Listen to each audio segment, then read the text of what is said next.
Muy buenas tardes, mi nombre es Sebastián y hoy vamos a hablar de la enfermedad pulmonar obstructiva crónica o EPOC, por sus iniciales en español. El EPOC es una condición pulmonar heterogénea caracterizada por síntomas respiratorios crónicos, por anormalidades de la vía aérea y puede ser también de los alveolos, que provoca una obstrucción crónica del flujo aéreo. Es el GES número 38. Hay otras definiciones que vale la pena comentar, pero que no son EPOC, como son la bronquitis crónica, que es una tos productiva crónica de al menos 3 meses, por 2 años consecutivos y que puede predecir esta limitación crónica del flujo aéreo. Preceder, perdón, no predecir. El enfisema, que es en el fondo el aumento de volumen de espacio aéreo distal a los bronquiolos terminales, que es muy frecuente en EPOC, pero que no es sinónimo en el fondo. La limitación del flujo aéreo, que es una dificultad para expirar eficientemente, se evalúa con el FEV1 y el ratio FEV1-FDC. Y el asma, que es una condición crónica inflamatoria de vía aérea que lleva episodios crónicos de tos, disnea y opresión torácica, que a grandes rasgos en ese sentido podríamos parecernos al EPOC, pero la diferencia fundamental es que el asma es episódico y reversible. La importancia para el internista es que es una enfermedad de alta prevalencia, es crónica, con exacerbaciones que se pueden ser frecuentes y que responde a una causa de alto gasto en salud y necesidad de atención. Es prevenible y es tratable y su tratamiento mejora la calidad de vida, disminuye los síntomas y exacerbaciones, así que tenemos que ser acuciosos con su diagnóstico y su manejo. Es una de las tres principales causas de muerte a nivel mundial, se imaginan lo frecuente que es. Se estima aproximadamente 3 millones de muertes anuales en el mundo por época. Se espera que esto aumente con el tiempo, dada la mayor cantidad de exposición a factores de riesgo como la contaminación ambiental y el aumento general de la población, y aproximadamente el 10% de las personas sobre 40 años tienen diagnóstico de EPOC.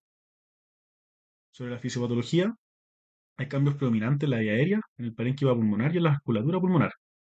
El patrón de daño es reconocido a través del TAC de alta resolución y depende de la condición que cause el EPOC. Se sabe que hay un aumento en el número de macrófagos y un aumento de la actividad de neutrófilos y linfocitos. Además, hay una inflamación sistémica y aumento del estrés oxidativo. Yendo por estructura, en la vía aérea hay una inflamación crónica, con aumento de células de Scalis, hiperplasia y glándulas mucosas, y fibrosis. Y además hay estrechamiento, pérdida de la vía aérea pequeña. Habitualmente hay colapso de la vía aérea secundaria al enfisema. Hay presencia de linfocitos TCD8, neutrófilos, monocitos y macrófagos. En el parénquima pulmonar, el enfisema afecta a las estructuras distales al bronquiolo terminal, como hablamos antes, y hay un desbalance de proteasa y antiproteasa, con destrucción de la elastina. La parte afectada determina el subtipo de enfisema, que puede ser proximal acinar, panacinar o distal acinar. En la vasculatura pulmonar vamos a tener hiperplasia de la íntima, con hipertrofia del músculo liso, que se interpreta como secundario a la vasoconstricción hipóxica crónica. Disculpen.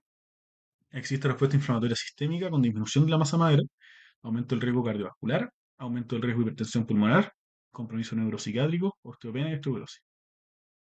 Hay algunas características del EPOC que vale la pena comentar, como son el atrapamiento aéreo, que es detectado vía la espirometría, como hablábamos antes, con el BEF1 y BEF1 en FDC, la hiperinsuflación, que es un aumento del gas del interior de los pulmones al final de la aspiración.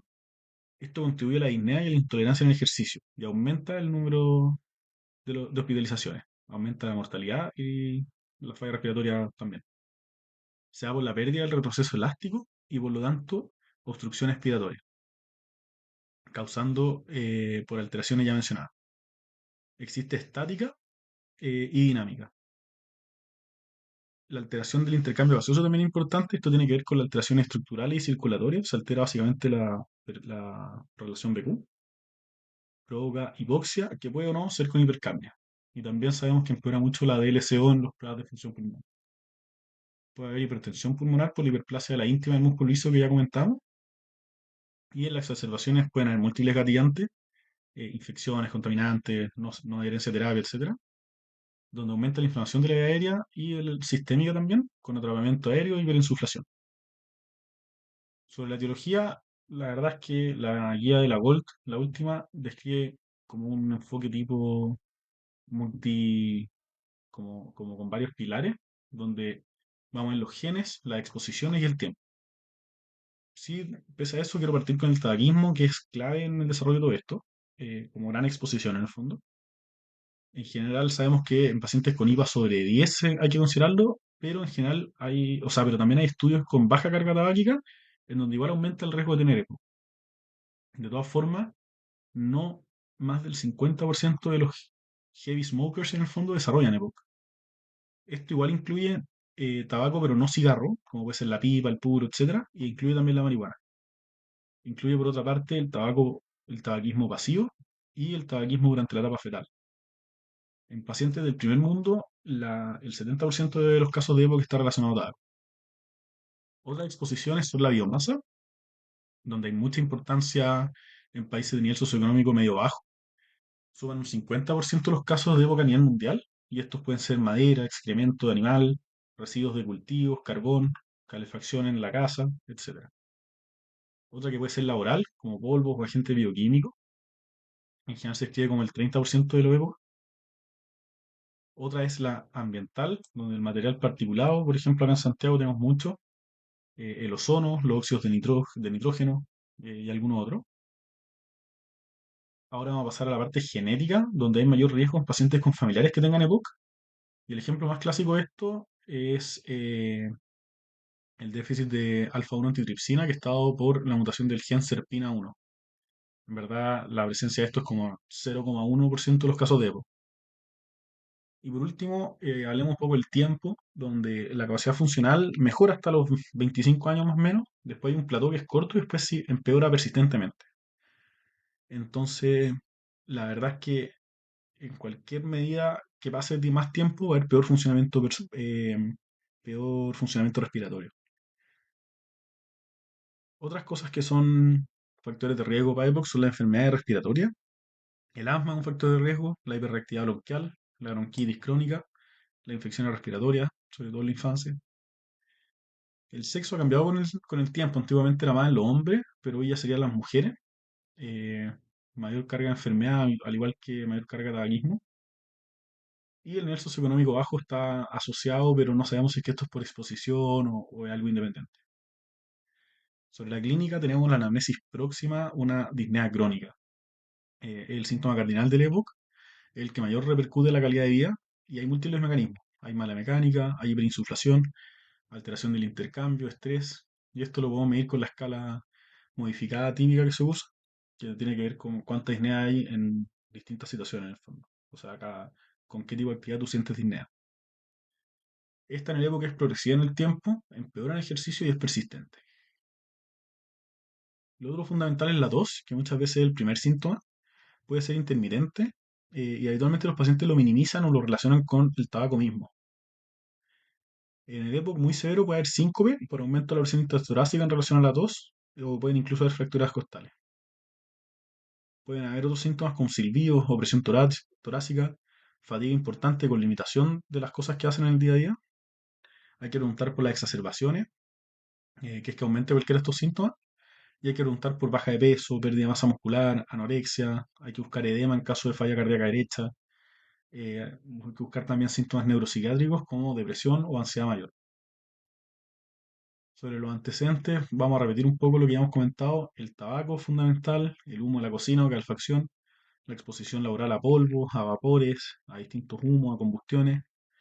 Preguntar por la historia como perinatal con prematuridad o infecciones respiratorias en la infancia, que hayan nacido bajo peso, que la mamá haya fumado mientras estaba embarazada, alteraciones en el desarrollo o antecedentes familiares también son importantes. Vamos a preguntar por antecedentes de asma, de alergia, de sinusitis. Vamos a preguntar por otros antecedentes familiares importantes. Vamos a preguntar por la historia de exacerbaciones y hospitalizaciones respiratorias, ya sean recientes o previas.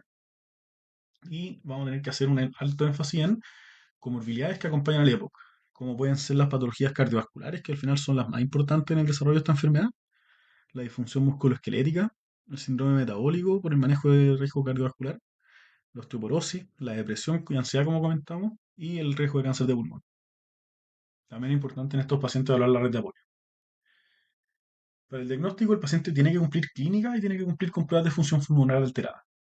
Eh, Esto se define como una obstrucción del flujo aéreo, que es el F1 partido en FBC menor a 0,7, que no sea completamente reversible luego de la broncodilatación.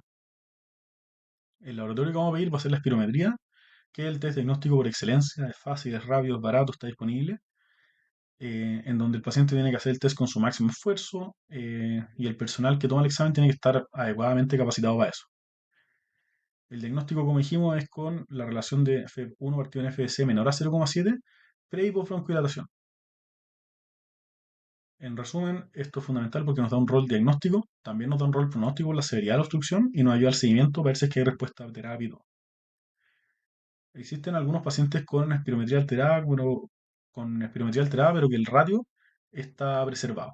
Eso es como otro tema y muchas veces son pre-EPOC, pero no siempre se transforman en eso. El tratamiento del objetivo vamos a determinar la severidad de la obstrucción de la vía aérea, basado en el FEB1. En esto la guía distribuye su clasificación de paciente entre el 1 y el 4, con corte entre el 80, el 50 y el 30, de arriba y abajo. Vamos a determinar el impacto de la enfermedad en la salud global del paciente. Y para eso vamos a hacer la escala de ISNEA. En el fondo, la escala 0 es que no tiene nada de ISNEA, la escala 4 es que le cansa vestirse, por ejemplo, no sale de la casa por lo mismo. Y además vamos a hacer una encuesta que vamos a ver la calidad de vida en el fondo. Para eso hay distintas encuestas. Una es la CAT, que tiene 8 ítems, o otra es SQ. Vamos a tener que determinar el riesgo de futuro eventos para guiar la terapia. Las exacerbaciones son eventos clave en la enfermedad porque empeoran el estatus de la salud, empeoran el pronóstico y aumentan los costos. El mejor predictor de una exacerbación es el antecedente de esta exacerbación y el declive de la obstrucción en la espirometría. Para hablar a los pacientes vamos a ver el conteo eosinófilo, que nos va a predecir respuesta a corticoide inhalado. Vamos a ver las comorbilidades, como ya conversamos, hay que hacer un manejo intenso y activo del riesgo cardiovascular. Por historia, uno en general clasifica según la cantidad de exacerbación en los últimos 12 meses, si es que es cero o una sin hospitalización o más en el fondo, donde van a clasificar como Gold E. Se debe medir el oxígeno arterial. Quienes tengan sospecha de falla respiratoria o cardíaca derecha, porque eso nos puede determinar el requerimiento de oxígeno domiciliario. Vamos a hacer un test de caminata 6 minutos para evaluar los pacientes que tienen pocos síntomas, porque muchas veces ocurre que están sentados y por eso no se quejan, pero hay que hacerlo, hay que ver cuál es su verdadera capacidad funcional. Vamos a hacer un TAC de tórax en aquellos con exacerbaciones persistentes, con síntomas mucho mayores a la severidad de la enfermedad, con una FEV1 menor al 45%, o quienes tengan indicación de screening de cáncer pulmonar. Vamos a tomar el alfa-1 antitripsina al menos una vez en la vida en todos los pacientes con EPOC y podemos utilizar la escala BODE para predecir la mortalidad. Sobre el tratamiento crónico, el enfoque es reducir los síntomas y el riesgo de los pacientes. Suena lógico, pero obviamente hay que intentar como pesquisar y disminuir los factores de riesgo del EPOC, el cese tabáquico, cambiar la calefacción, reducir la exposición ocupacional, etc. Se sabe que hasta un 40% de los pacientes con diagnóstico EPOC persiste fumando. Hay que usar el sistema de 5 A's para el cese tabáquico. Vamos a indicar las vacunas: influenza anual, neumococo, COVID, BRS, TTP, la 3 vírica en el fondo, eh, y virus zóster también. Vamos a indicar siempre ejercicio, monitorizado y todo, pero tienen que hacer ejercicio. Y los fármacos van a depender un poco de su estadio. La Gold nueva, ya no está nueva, pero sugiere dividirlo en tres grupos a diferencia de antes, donde tenemos el Gold A, Gold B y el Gold E de elefante. Se salta la C y la D que eran las antiguas.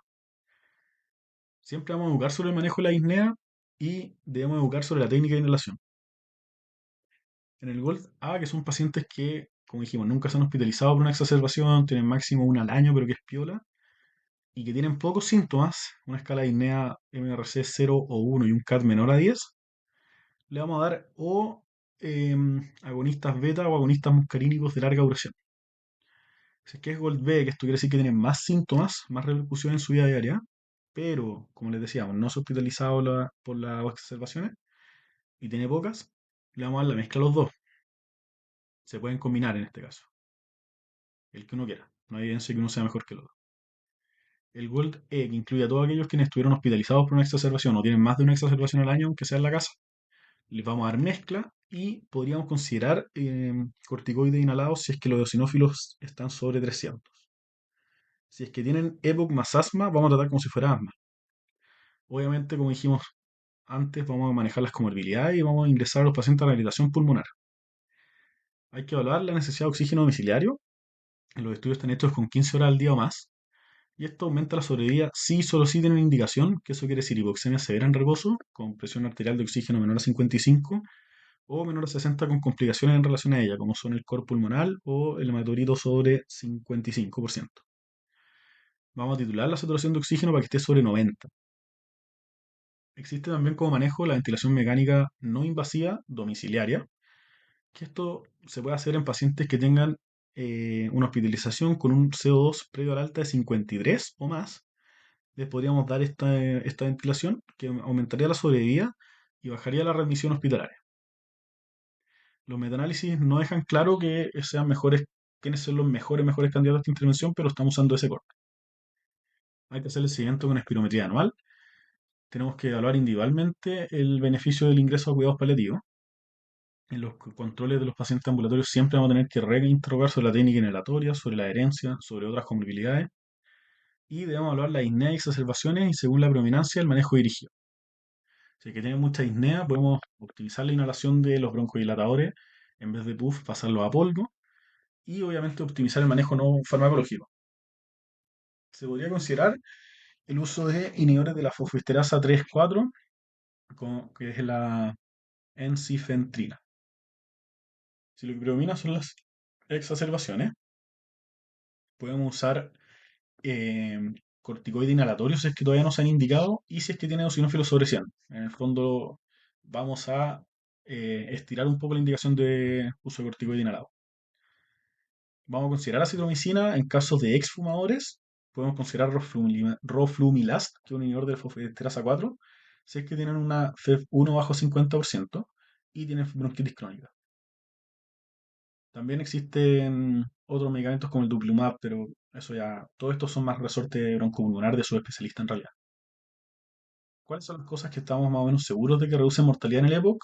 La terapia con broncodilatadores que hemos conversado, el CC tabáquico, la rehabilitación pulmonar, el oxígeno domiciliario cuando está bien indicado, la exacerbación en el manejo con ventilación mecánica no invasiva y también existe la cirugía reductora de volumen que baja harto el riesgo de mortalidad, pero en pacientes que tengan enfisema en el lóbulo superior y mala capacidad en el ejercicio.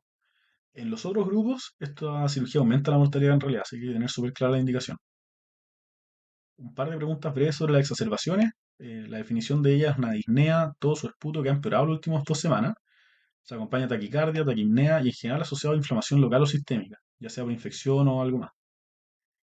Hay que descartar indiferenciales imitadores, como puede ser la neumonía, el TEP, la falla cardíaca, el neumotórax, alguna arritmia, etcétera, un infarto. Cada exacerbación empeora la salud global de un paciente en EPOC, aunque ésta no haya ameritado la hospitalización. Se debe realizar una evaluación clínica oportuna, intentar determinar la etiología, el estudio viral, los cultivos. El manejo, imagen de tórax para ver quizás la etiología. Vamos a solicitarle gases arteriales, porque ahí vamos a solicitar todo el estudio para diferenciales, de lo que comentamos recién. Vamos a dar oxígeno suplementario para metas de saturación PERI 90, entre 88 y 92%. Vamos a usar broncodilatadores de corta duración, agonistas beta agonistas y agonistas muscarínicos. Se recomienda mantener los de acción larga durante la exacerbación. Si antes no los usaba, vamos a indicarlos previo al alta. Vamos a usar corticoides orales, 0,5 miligramos por kilo al día de prednisona durante 5 días. Vamos a usar antibióticos, que habitualmente tienen indicación cuando hay aumento de la disnea, del volumen de esputo, purulencia del esputo, o si es que está con ventilación mecánica no invasiva. Esto va a ser por 5 días. Podemos usar amoxicilina con clavulanato, un macróleo, podemos usar tetraciclina. Esto es raro que no lo tengamos que indicar en el hospital. El BMNI lo vamos a usar solamente si es que tiene un CO sobre 45 con un pH menor a 7,35. Ahí que tan bien le hace a cada paciente depende del número del pH, pero lo vamos a ver o sea, lo vamos a conversar después. También ayuda en pacientes que tengan fatiga muscular, que tengan aumento del trabajo ventilatorio o hipoxemia persistente. También existe ahora, y sobre todo después del coronavirus, la CENAF, la cánula nasal de alto flujo, que los pediatras están súper acostumbrados a usarla, nosotros la empezamos a usar para el coronavirus, entonces todavía faltan estudios, pero en la práctica clínica se ve que es súper buena y que ayuda harto. Y obviamente, como hemos dicho toda la presentación, vamos a tratar las condiciones asociadas. Luego, una exacerbación, la sobrevida a 5 años de un paciente con EPOC es solamente el 50%. Y sabemos que hay un aumento del riesgo cardiovascular hasta 2 años, o sea, perdón, hasta 4 años por hospitalización. Entonces, la verdad es que sabemos que esto tiene mal pronóstico en general.